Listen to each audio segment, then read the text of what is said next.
السلام علیکم ورحمۃ اللہ وبرکاتہ۔ محترم خواتین و حضرات، حکیم محمد ضیاء مطب ابن طبیب آپ کی صحت کے حبیب کی جانب سے آپ کی خدمت میں ایک بار پھر حاضر ہوں ایک نئے ٹاپک کے ساتھ۔ آج کا جو ٹاپک ہے یہ ایک ایسی مرض اور علامت پر ہے کہ جو دنیا میں تقریباً 60% لوگوں میں پائی جا رہی ہے۔ اس مرض پر ڈاکٹر احباب میڈیکل سائنس زور لگا چکی ہے، لیکن اس جراثیم کے پیدا ہونے کی انہیں کوئی وجہ نظر نہیں آ رہی۔ آپ ہزاروں ڈاکٹروں کو سن لیں، ہر بندے کا ابتدائی حصہ سیم ہوگا کہ یہ ایچ پائلری جراثیم یعنی بیکٹیریا کیا کرتا ہے کیا نہیں کرتا، لیکن اس کے پیدا ہونے کی وجہ آج تک ماڈرن میڈیکل سائنس بیان نہیں کر پائی۔ آج طب یونانی کے طفیل انشاءاللہ اس بات پہ بھی بحث ہوگی کہ یہ بیکٹیریا کیسے پیدا ہوتا ہے، کیسے بڑھتا ہے، اس کی خوراک کیا ہے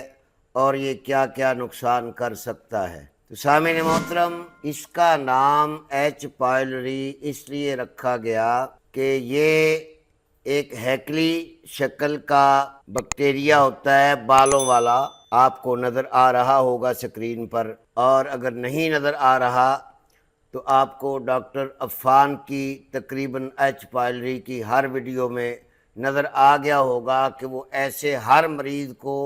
اپنا چارٹ لگا کے بیٹھے ہیں، اس کیڑے کی تصویر لگا کر، یہ ایچ پائلری ہے، یہ وہ کیڑا ہے جو نقصان دیتا ہے۔ میں ہمیشہ یہ کہتا ہوں کہ یہ ایچ پائلورائی جو ہے نا، یہ میدے کو بہت برا متاثر کرتا ہے۔ یہ چلا بھی جائے لوگوں کو کہ فنکشنل ڈسپیپسیا کے مسئلے شروع ہو جاتے ہیں، آئی بی ایس کے ایشو شروع ہو۔ ڈاکٹر عفان کیسٹ سے اگر یہ پوچھا جائے نا کہ یہ کیسے پیدا ہوتا ہے، کہاں سے آتا ہے، تو ان کے پاس ایک ہی جملہ ہوتا ہے: یہ گندا پانی، یہ گندی خوراک، یہ گندے کھانے، یہ گندی سبزیاں۔ بس بڑا مسئلہ یہ ہے، گندا کھاتے ہیں، باہر سے کھاتے ہیں، گندے مسالے کھاتے ہیں، ان ہائیجینک پانی یوز کرتے ہیں، جو ایک بہت بڑا مسئلہ ہے۔ ان کے پاس یہ جملہ ہے۔ اور مزید ڈاکٹروں کو سنو تو وہ کہیں گے جی فضا میں بھی آ جاتا ہے، ہوا سے بھی آ جاتا ہے، ماحولیات سے بھی آ جاتا ہے، ایک دوسرے کا منہ کا جو جوٹھا ہے، لعاب جو ہے، ایک دوسرے کا برش استعمال کرنے سے تب بھی آ سکتا ہے، اور دیگر کئی وجوہات انہوں نے بتائی ہیں۔ اس کیڑے کا نام اس کی شکل کے لحاظ سے رکھا گیا ہے، ہیلیکوبیکٹر بیسک اس کی وجہ نام بنتا ہے، اور اس وجہ سے اسے ایچ پائلری کہا گیا۔ اب میڈیکل سائنس نے آج تک اس کی تحقیق نہیں کی، یہ کیڑا پیدا ہو گیا، شکل دکھا دی، حیت دکھا دی، اس کے اثرات دکھا دیے، اس سے ہونے والے زخم دکھا دیے، السر دکھا دیا، کینسر دکھا دیا، آنتوں کی خرابی آ گئی، جلن آ گئی، قبض آ گئی، پخانہ براؤن ہو گیا، کبھی خشک ہو گیا، یہ ساری علامات، گیس ہو گیا، پیٹ بھر گیا، بھوک کم ہو گئی، نیند کم ہو گئی، ہاتھ پاؤں کی جلن، معدے کی جلن، یہ ساری ایچ پائلورائی کی علامات ہیں۔ یہ پوری سائنس نہیں بتا سکی کہ ایچ پائلورائی کس تحریک میں بنتا ہے، اس کی خوراک کیا ہے۔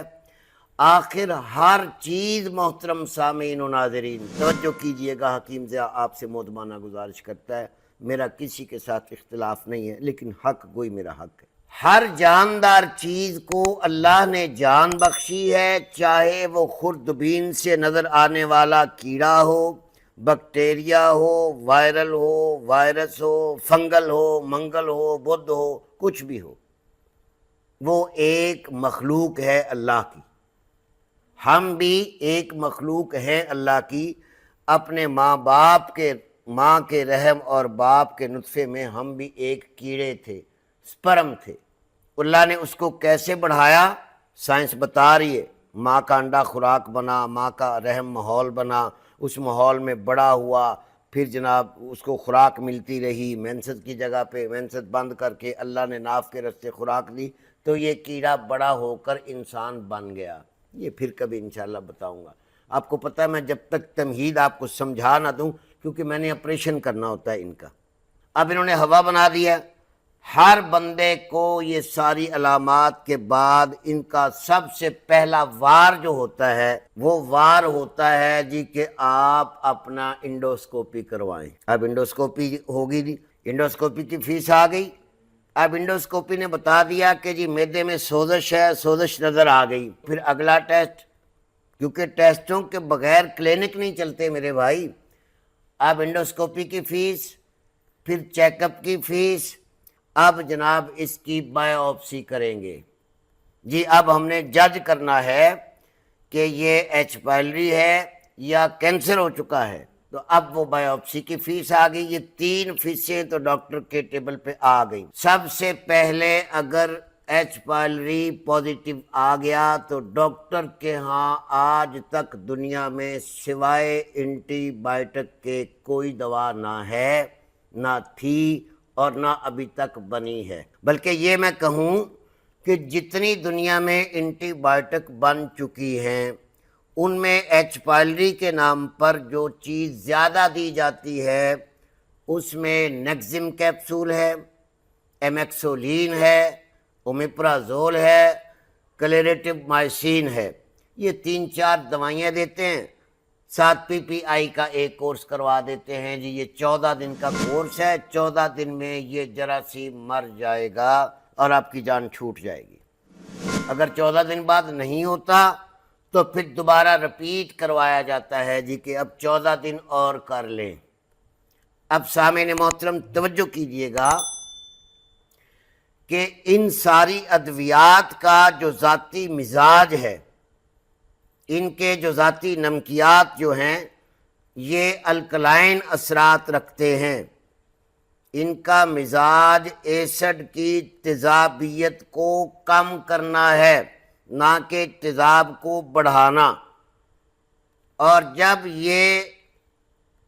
اومیپرازول کی فیملی دی جاتی ہے تو وقتی طور پر آپ لوگوں کے معدے کا ہائیڈرو کلورک ایسڈ جو HCl ایسڈ ہوتا ہے، تیزاب کا نمک جسے سائنس کہتی ہے، ہم اسے معدے کا تیزاب کہہ لیتے ہیں،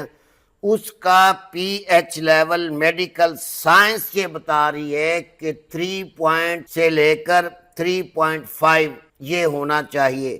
یعنی ایسیڈک ہونا چاہیے، تیزاب معدے کا تیز ہونا چاہیے۔ یہ سائنس کہہ رہی ہے صحت مند بندے کے لیے یہ تیزاب 3 یا 3.5 ہوگا تو ٹھیک ہے۔ یہ ایسیڈک ایسا ہے کہ اس میں اگر ہم اپنی انگلی بھی ڈالیں گے تو یہ بھی گل جائے گی۔ یہی وجہ ہے کہ ہم کچی ہڈیاں بھی چبا جاتے ہیں، جسے پنجابی میں مرکنی ہڈی کہتے ہیں، کوئی جوس والی ہڈیاں چبا کر لوگ نگل جاتے ہیں، تو یہ ہڈیاں بھی پتھر ہضم، لکڑ ہضم، معدہ یہ اس تیزاب کی وجہ سے کرتا ہے۔ تو سامعین محترم جس شخص کے معدے کا یہ تیزاب اپنے پی ایچ لیول پر پورا رہے، اس معدے میں ایچ پائلری جو بکٹیریا ہے یہ پروان نہیں چڑھ سکتا، یہ گروتھ نہیں کر سکتا، یہ اپنی غذا نہیں لے سکتا اور یہ تکلیف دہ نہیں ہوتا۔ میڈیکل سائنس یہ کہہ رہی ہے کہ یہ انسان کی باڈی میں ایک دفعہ اگر پازیٹیو آ جائے تو ساری زندگی بلڈ ٹیسٹ کرتے رہیں گے تو یہ پازیٹیو ہی رہے گا۔ اس کی وجہ یہ ہے کہ انسان 24 گھنٹے ہزاروں، لاکھوں، کروڑوں، اربوں بیکٹیریاز کے اندر زندہ رہتا ہے۔ اس کی جلد میں، اس کے منہ میں، اس کے دانتوں میں، اس کے سر میں، کانوں میں، دائیں بائیں پوری جلد پر کروڑوں کی تعداد سے بیکٹیریا رہتا ہے، جس میں ایچ پائلری بھی شامل ہے، یہ اندر رہتا ہے۔ اب اس کی گروتھ یہ تیزاب نہیں ہونے دیتا۔ جب کبھی بندہ، یاد رکھیے گا، جب کبھی بندہ اس تیزاب کی ایسیڈیٹی کو کسی بھی طریقے سے الکلائن میں تبدیل کر لیتا ہے، جیسے پیزے، برگر، شوارمے، رول پراٹھے، یہ فرنچ فرائز، آلو کے چپس اور یہ آلو کی چٹنیاں جو ڈاکٹر عفان کیسر بیگم کے ساتھ بیٹھا لے کے ہوتا ہے، پٹاٹو میش، یہ پٹاٹو میش کی چٹنی ساری اعصابی ہے، شوگر پیدا کرتی ہے، الکلائن جسم کی بڑھ جاتی ہے۔ جب الکلائن بڑھتی ہے تو جب بندہ اپنی غذا نگلتا ہے تو یہ رطوبت سلائیور جو گلینڈ ہیں، سلائیوری گلینڈ جسے کہتے ہیں، رطوبت سلائیوا جب جسم سے غذا کو لے کے ساتھ جاتی ہے، یہ خود الکلائن ہوتی ہے۔ یہ الکلائن اس لیے ہوتی ہے کہ آپ کی ایلیمنٹری کنال جو ہے، غذا کی نالی جو ہے، اس کے اندر غذا کا کوئی کانٹا، کوئی چبھا، کوئی نمک مرچ کوئی چبھ نہ جائے، یہ آرام سے سلپ ہو کے معدے میں چلا جائے اور معدے کا تیزاب اسے ریزہ ریزہ کر کے آگے ہضم کے پروسیس سے گزار دے۔ سامعین محترم، یہ تو ایچ پائلری کی حقیقت اور معدے کے تیزاب کی حقیقت میں نے آپ کو سائنسی روح سے رکھی، جبکہ تمام ڈاکٹر یہ کہہ رہے ہیں کہ جی یہ معدے کی ایسیڈیٹی کی بیماری ہے۔ ڈاکٹر عرفان کیسر تو خاص طور پہ پیچھے پڑا ہوا ہے ہاتھ دھو کر، یہ پکوڑے، یہ سموسے، یہ جلیبیاں، یہ جناب برگر شرگر، یہ سب جتنی چٹ پٹی چیزیں، یہ مرچ مسالے، حالانکہ یہ مرچ مسالے جتنے بھی تیز ہوتے ہیں ان میں ایسیڈیٹی کی زیادتی ہوتی ہے، الکلائن کی نہیں، سوائے کالی مرچ کے۔ کالی مرچ منہ میں آپ رکھو گے تو مزید الکلائن کھینچے گی، تھوکنا پڑے گا لعاب۔ سرخ مرچ یا سبز آپ منہ پہ رکھو گے تو آپ کو مزید پانی 2 گلاس پینا پڑے گا۔ تیزاب پانی پلاتا ہے، الکلائن جو ہے وہ پانی چھوڑ دیتی ہے۔ یہ تجربات آپ نے کرنے ہوں گے تو کر لیجئے گا۔ سامعین محترم، میری ذمہ داری ہے کہ میں آپ تک پائے کی بات پہنچاؤں جس پر میرا علم اور آپ کا علم اور آپ کی عقل گواہی بھی دے۔ اب ہوتا یہ ہے کہ جب بھی کوئی ایچ پائلری کا مریض بن جاتا ہے، وہ ایسڈ کی مقدار جب الکلی ہوتی ہے، دودھ زیادہ پی لیا آپ لوگوں نے، جوسز زیادہ پی لیے، میٹھے زیادہ کھا لیے آپ لوگوں نے، بیکریز آئٹم زیادہ لے لیں آپ لوگوں نے، یہ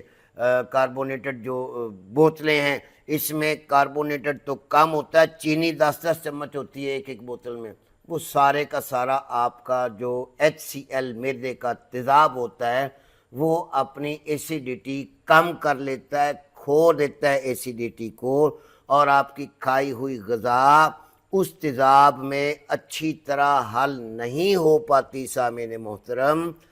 پھر یہ غذا وہاں رکتی ہے اور کھٹی ڈکاریں شروع ہو جاتی ہیں، پھر یہ غذا وہاں پھولتی ہے تو پیٹ میں ہوا اور گیس بننا شروع ہو جاتا ہے۔ جب یہ غذا اچھی طرح منہضم کے مراحل سے، ہضم کے مراحل سے نہیں گزر پاتی تو پھر انسان کو خالی پیٹ کبھی کبھی اٹھتے ہی ایک تیزاب کی الٹی آ جاتی ہے۔ کیوں؟ کہ غذا کچی پکی نکل گئی۔ اب جس وقت یہ تیزاب کم ہونا شروع ہو جاتا ہے تو ایچ پائلری چونکہ باہر سے آئے یا نہ آئے، گندا پانی کوئی پیے یا نہ پیے، گندے فروٹ کوئی کھائے یا نہ کھائے، گندی سبزیاں کوئی کھائے یا نہ کھائے، میں نہیں کہتا کہ ان سے نہیں ہوتا، ان سے ڈبل ہونے کے امکانات ہوتے ہیں، لیکن یہ ایچ پائلری آپ کے بلڈ میں ہوتا ہے، خاص طور پہ بڑی آنتوں سے معدے تک یہ موجود ہوتا ہے۔